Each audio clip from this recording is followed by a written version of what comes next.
Olá, tudo bem? Aqui é o pastor Alberto, esse é o canal Falando de Graça. Seja muito bem-vindo, que Deus abençoe grandemente sua vida. Quero propor a você, hoje, nesse dia especial, 25 de dezembro, onde se comemora o Natal. Natal é nascimento de Jesus, nunca devemos nos esquecer disso. Eu quero propor uma reflexão sobre o propósito do nascimento de Jesus. Tem um pastor, J.B. Carvalho. Eu já ouvi algumas vezes ele dizendo a seguinte coisa: tem dois grandes momentos na vida de toda pessoa. O primeiro é o seu nascimento, e o segundo grande momento da vida da pessoa é quando ela descobre por que ela nasceu. Então você nasceu, e quando você descobre por que você nasceu, também é um outro grande momento. E Jesus não foi diferente. E ele, desde o princípio, já sabia qual era o seu propósito. E nós podemos ver isso nas Escrituras. E é sobre isso que vamos discorrer aqui. Quais são os propósitos na vida de Jesus? O primeiro grande propósito na vida de Jesus é salvar. Nós vamos ver isso desde o princípio.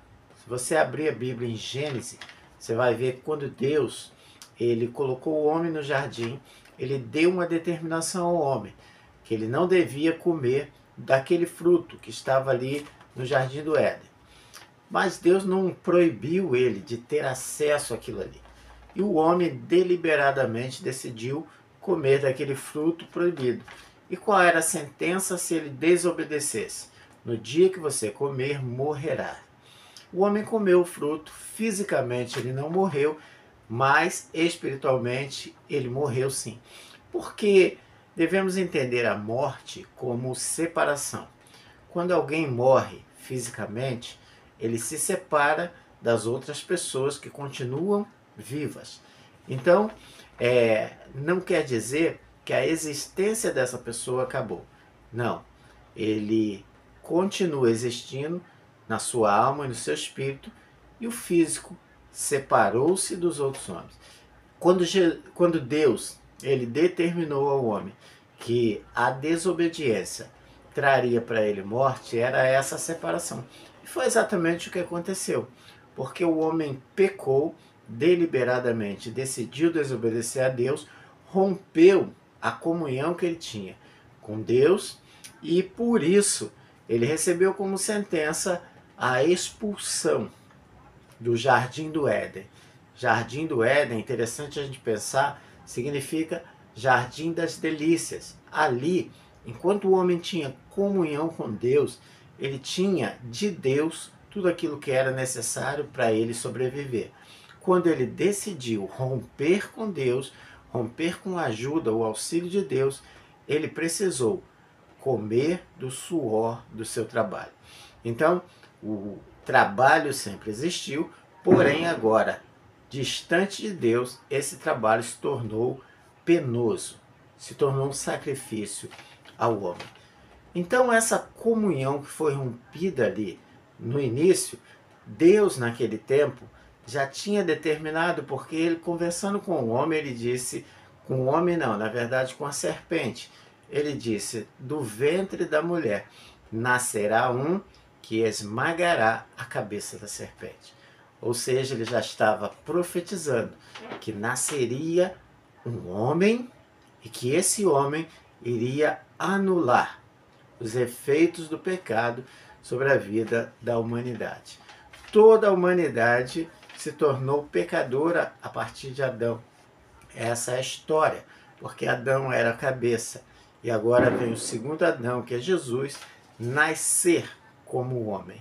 Interessante a gente pensar, ou seja, é importante a gente pensar que Deus, ele enviou Jesus. João 3,16 está escrito assim: porque Deus amou o mundo de tal maneira que deu o seu Filho unigênito para que todo aquele que nele crê não pereça, mas tenha a vida eterna. Então Jesus nasceu como homem para ser o salvador daqueles que creem nele.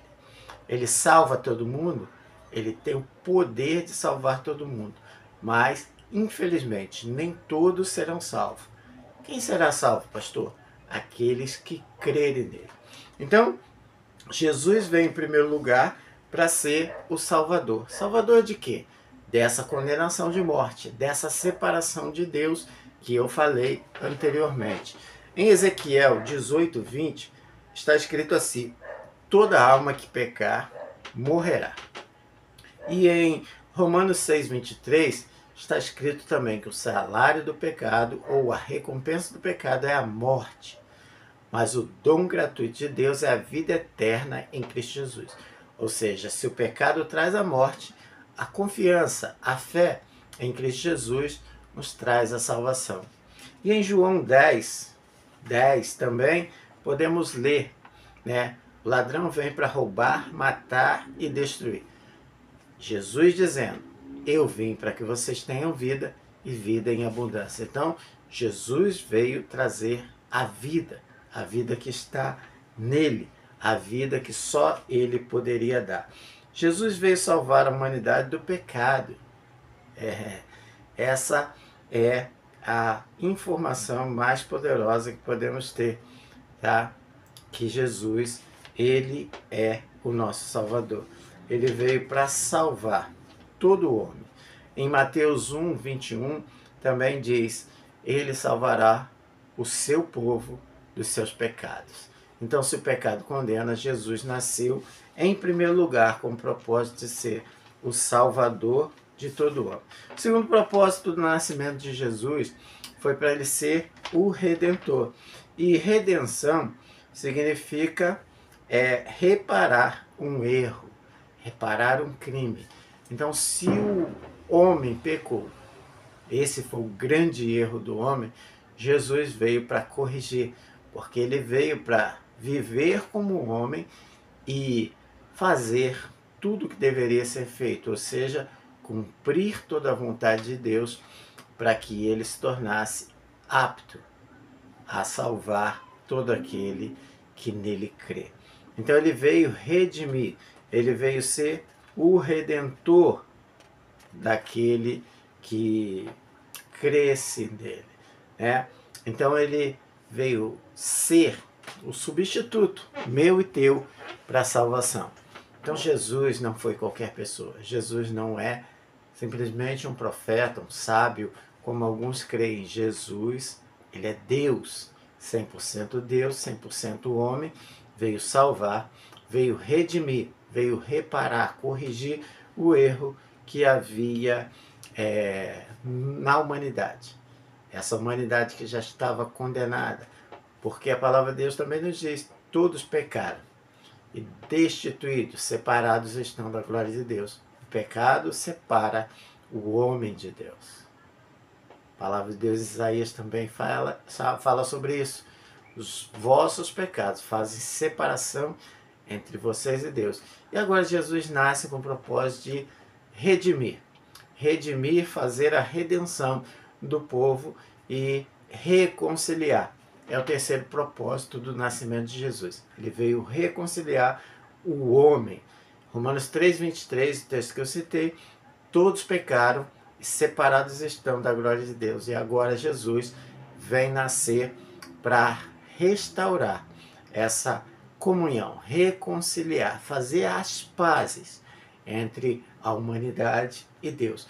Em 2 Coríntios 5:18 e 19 também nos afirma, né, nos instrui que Jesus, ele nos reconciliou com Deus através da sua própria vida. O ministério de Jesus era o ministério da reconciliação, e esse ministério agora passa também para a igreja, porque somos embaixadores de Cristo, chamados também para reconciliar as outras pessoas com Deus.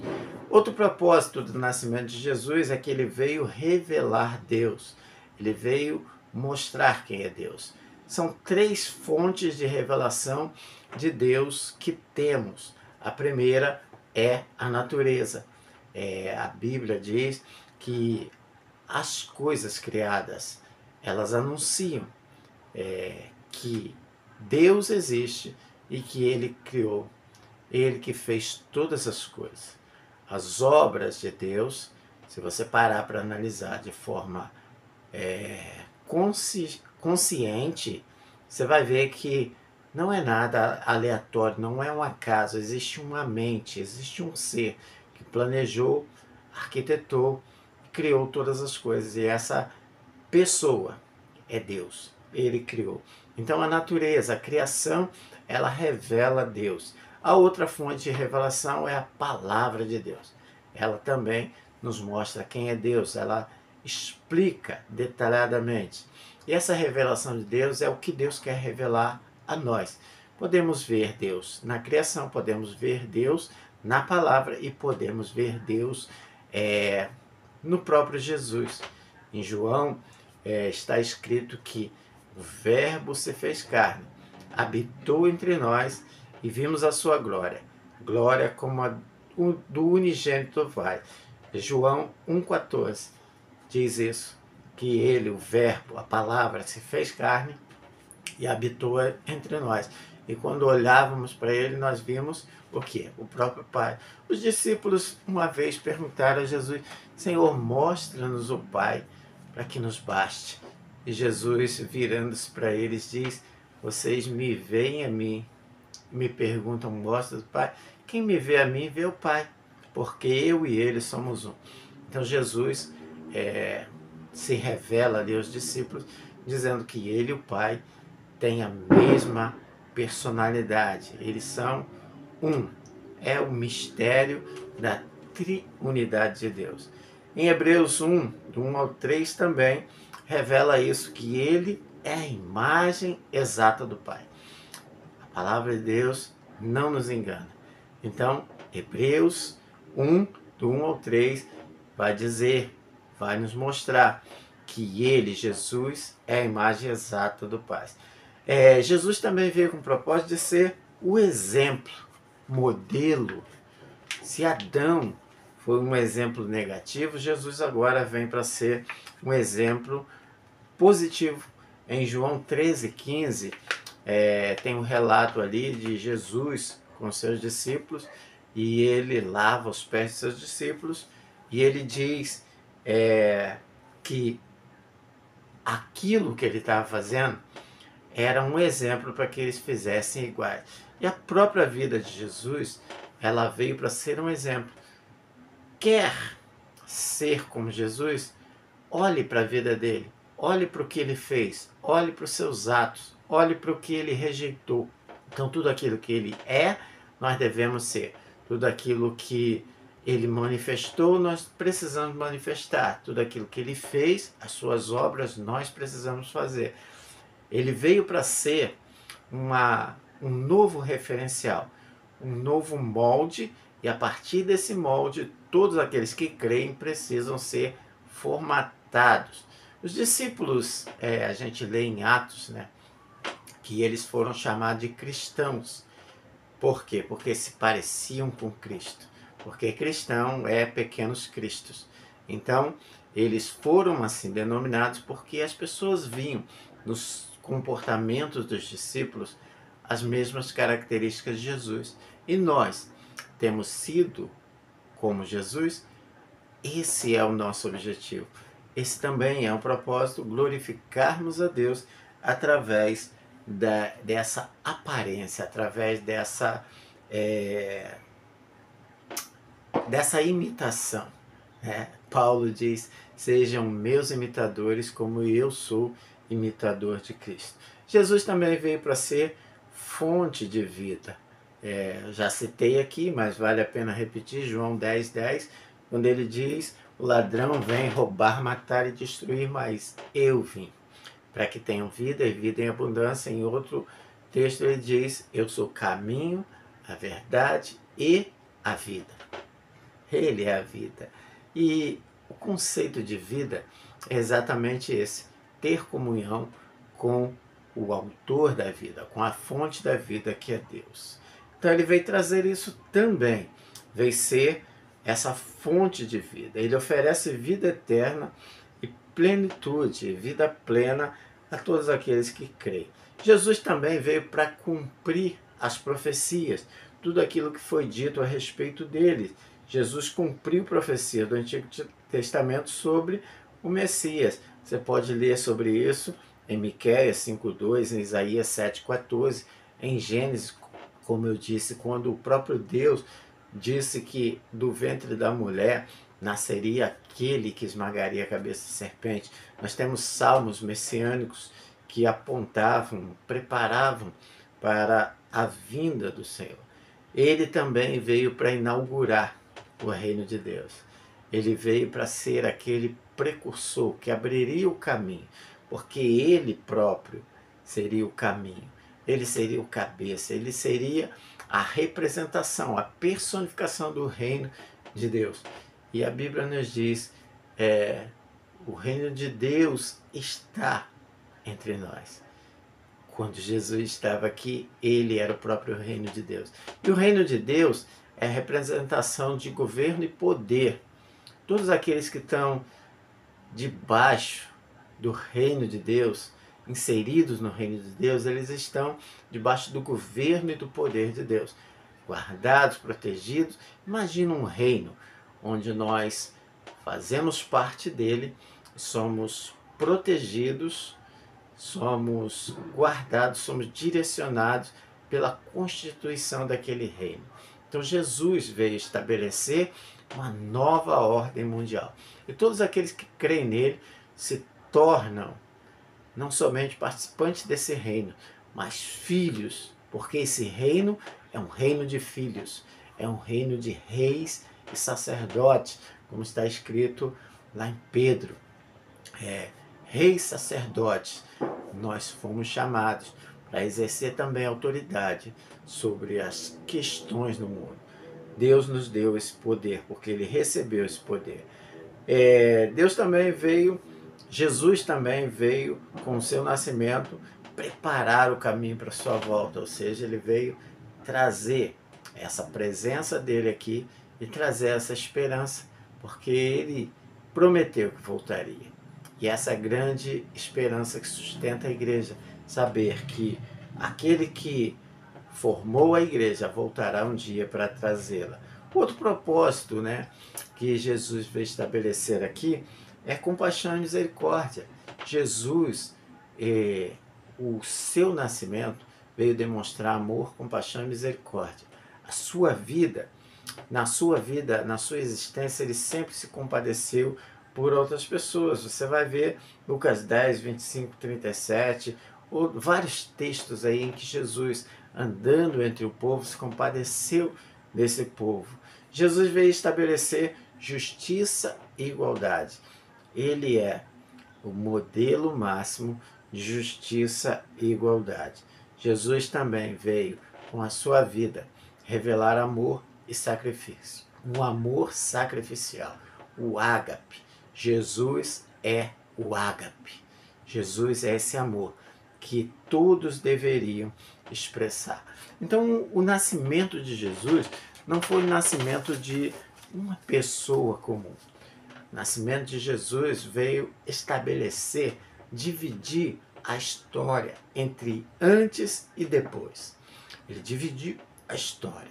Ele veio para ajuntar um povo que fosse formado agora com esse molde, que era o seu próprio molde, a sua própria natureza, a sua própria essência, tivesse não essa natureza caída e condenada de Adão, mas uma natureza restaurada, poderosa, que recebe de Deus o nome sobre todo nome. Então, celebre o Natal.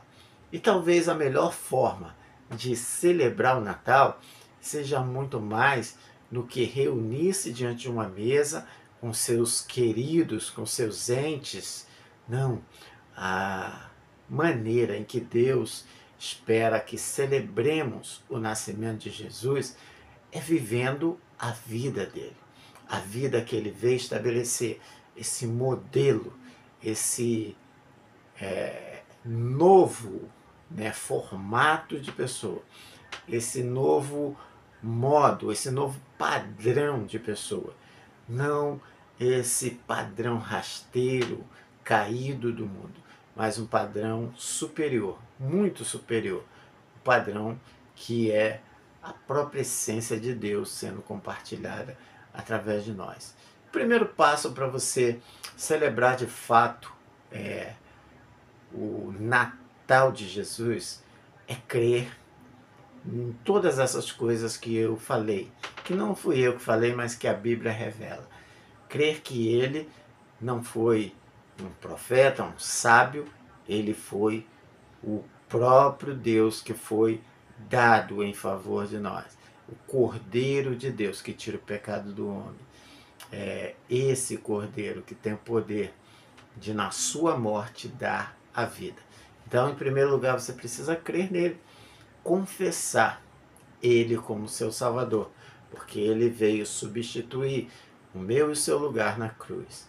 Morreu ali, e de uma vez por todas ele pode nos perdoar dos pecados passados, dos pecados presentes, dos pecados que ainda iremos cometer.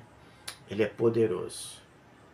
Essa ferramenta, todos aqueles que creem, eles têm direito a perdão contínuo. É o que diz em Romanos capítulo 8, quando diz: nenhuma condenação há para aqueles que estão em Cristo Jesus. Ou seja, nós entregamos a nossa vida para Ele e a sua morte nos dá essa vida abundante que está escrito em João 10:10. Creia que Ele existe. Segundo lugar, você precisa, para celebrar de fato o Natal, viver a vida dele. Viver como ele viveria. E em todas as coisas que você fizer, você se pergunte: será que essa é a vontade do Pai para mim? Será que Jesus faria isso que eu estou fazendo ou que eu estou pensando em fazer? Esse é o grande propósito de Jesus. Jesus não é como nós às vezes somos, que vivemos a nossa vida em busca de descobrir qual é o nosso propósito. Não. Jesus já nasceu sabendo qual era o seu propósito. E por isso ele foi fiel. Ele foi obediente até a morte e morte de cruz. Então ele nasceu. Ele morreu cumprindo o propósito. E ele ressuscitou para que tenhamos também esperança de ressuscitar como ele ressuscitou. Guarde essa mensagem no seu coração, reflita e que Deus abençoe poderosamente sua vida. E nesse final de dia, nesse final de 25 de dezembro, que essa mensagem possa aquecer o seu coração e te levar a ser um pequeno Cristo nesse mundo. Deus abençoe sua vida, Deus abençoe sua família, Deus abençoe seus negócios.